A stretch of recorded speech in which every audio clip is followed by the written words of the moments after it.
જી સાહેબ નમસ્કાર. જી નમસ્કાર ખેડૂત મિત્ર, બોલો આપને શું પ્રશ્ન છે? જી. આપણે યુટ્યુબમાં મુકતા હોય છે એટલે પર્સનલ ડિટેલ નહીં બોલતા. હા સાહેબ, મેં જે ડિટેલ મોકલી એ પ્રમાણે હમ. એ મારા ફાધરના નામે છે. હું એમનો સન કૌશલભાઈ. એટલે અંત તમે છો તો તમે નહીં, મારા ડોક્યુમેન્ટ father વાંચો છે. કેવી રીતે? અચ્છા અચ્છા, ઓકે ઓકે, હા. હા મારા ફાધર છે. હવે સર એ છે ને 83માં સાસણીમાં મળેલી જમીન છે. હમ હમ. બરાબર. હમ હમ. અને ફાધર છે એ ઘણા ટાઈમથી બહાર જ હતા. હમ હમ. અત્યારે તો રિટાયર છે, મોટી ઉંમરના છે, 73 વર્ષ જેવી એજ છે એમની. બરોબર છે. હા, તો હવે પછી મારી જોબ એ બધી લાગી ને હમ ગામડામાં નજીકમાં, હમ. એટલે પછી હવે છેલ્લા 10 વર્ષથી હું સંભાળું છું. તો અંદાજ આવ્યો કે આમાં ઘટે છે. જમીન જગ્યા ઘટે છે. હા, જગ્યા ઘટે છે. તમને કબજામાં ડોક્યુમેન્ટ નથી બતાવી સાહેબ. નાખું એટલે સાંભળી લ્યો. અને યુટ્યુબમાં મારા બોલેલા જ છે કે તમારી જમીનમાં તમારે માપણીની અરજી કરો.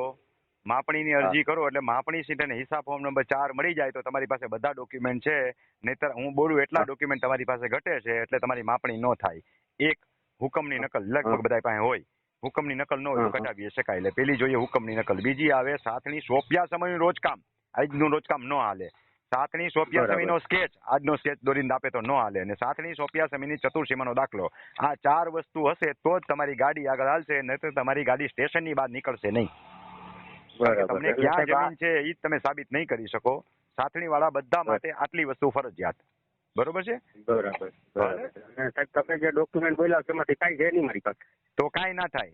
હું ડોક્યુમેન્ટ માંથી કાંઈ ના હોય તો હવે આમાં થાય શું? તમે જેમ લખ્યું છે ને કે હું અંધ છું, એટલે ધૂતરાષ્ટ્ર અંધ હતો સમજ્યા, પણ ગાંધારીએ પાટા બાંધ્યા હતા.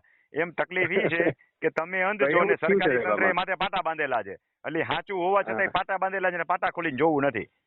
સમજાઈ ગયું? એટલે આટલા ડોક્યુમેન્ટ હોય તો તમારી ગાડી આગળ હાલે. નહીતર આંધળા તંત્ર આખું આંધળું છે, એ કશું જોશે નહીં.